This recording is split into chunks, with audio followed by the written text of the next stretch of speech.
East Sac County High School celebrated the class of 2025's graduation this afternoon, and one of their graduates is receiving his diploma at the age of 107. KTIV's Gabriela Quinones spoke with the man who waited more than 9 decades to fulfill one life accomplishment. Dozens of high school students crossed the stage at East Sac County High School, including 107-year-old World War II Army veteran Orville Von Ewagen. Well, let's go.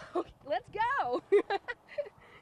It is my honor to provide Orville with an honorary diploma for his service to our country and for all he does for our community.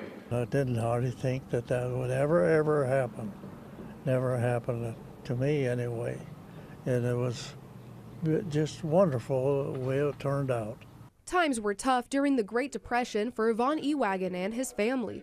The Wall Lake native graduated 8th grade in the middle of the Great Depression. At the age of 14, his father told him he had to stay home and work on the family farm, so he never attended high school. That was gone. That part of my life was out.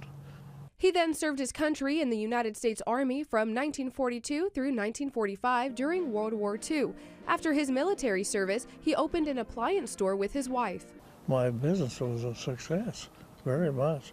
So it pays to be kind.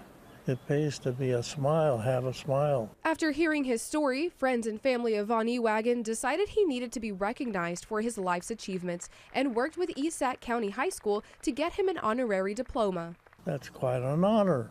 I've never been honored like that before. With a few more years of experience than his fellow graduates, Von Ewagen offered first-hand advice to the graduating class of 2025. I was always kind, worked hard, and just enjoyed the life that I could.